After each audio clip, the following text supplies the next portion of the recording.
నడుస్తున్న కేంద్ర ప్రభుత్వం తెలంగాణ రాష్ట్రానికి ఈ 11 సంవత్సరాల్లో 11 లక్షల కోట్ల రూపాయలను ఇచ్చింది. పన్నుల్లో రాష్ట్ర వాటాతో పాటు రాష్ట్ర విభజన సమయంలో ఇచ్చిన హామీలు సైతం నెరవేర్చింది. మోడీ గారి హయాంలో 8,000 కోట్ల రూపాయలతో రామగుండం ఎరువుల ఫ్యాక్టరీని పునరుద్ధరించారు. 4,000 కోట్లతో రామగుండం పవర్ ప్రాజెక్టు నిర్మాణ పనులు శరవేగంగా జరుగుతున్నాయి. కాకతీయ మెగా టెక్స్టైల్ పార్కు ఏర్పాటు చేశారు. పసుపు బోర్డు ఏర్పాటు చేశారు. సమ్మక్క సారక్క ట్రైబల్ యూనివర్సిటీ మొదలైంది. ప్రధానమంత్రి ఆవాస యోజన కింద 2 లక్షల ఇళ్ల నిర్మాణం.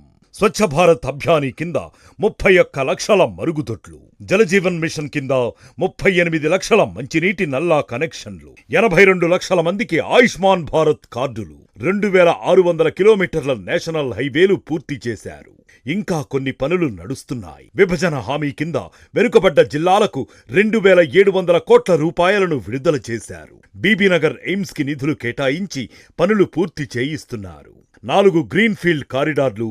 హైదరాబాద్కు ట్రిపుల్ మెట్రో 2వ దశ మంజూరు. కాజీపేట రైల్వే కోచ్ ఏర్పాటు. జహీరాబాద్ రైల్వే స్టేషన్, సికింద్రాబాద్, నాంపల్లి, చర్లపల్లి, కాజీపేట, వరంగల్, బేగంపేట సహా 40 రైల్వే స్టేషన్ల అభివృద్ధి. రైల్వే పనుల కోసం ఈ ఒక్క సంవత్సరమే 5,300 కోట్ల రూపాయల కేటాయింపు చేశారు. 2014 నుంచి ఇప్పటి వరకు 753 కిలోమీటర్ల కొత్త రైల్వే ట్రాక్ నిర్మాణం జరిగింది. 12 లక్షల జనధన్ ఖాతాలు తెరిచారు. 75 లక్షల ముద్రా లోన్స్ ఇచ్చారు. 9,000 కోట్ల రూపాయలతో ఉత్తర దక్షిణ భారతదేశ పవర్ గ్రిడ్ లింక్ చేశారు. గ్రామ పంచాయతీలకు, మున్సిపాలిటీలకు సిబ్బంది జీతాలు కూడా కేంద్ర నిధులతోనే అందుతున్నాయి. కేంద్ర సహకారంతోనే రాష్ట్ర అభివృద్ధి జరుగుతోంది. డబుల్ ఇంజన్ సర్కార్ వస్తే అభివృద్ధి ఇంకా వేగవంతమవుతుంది.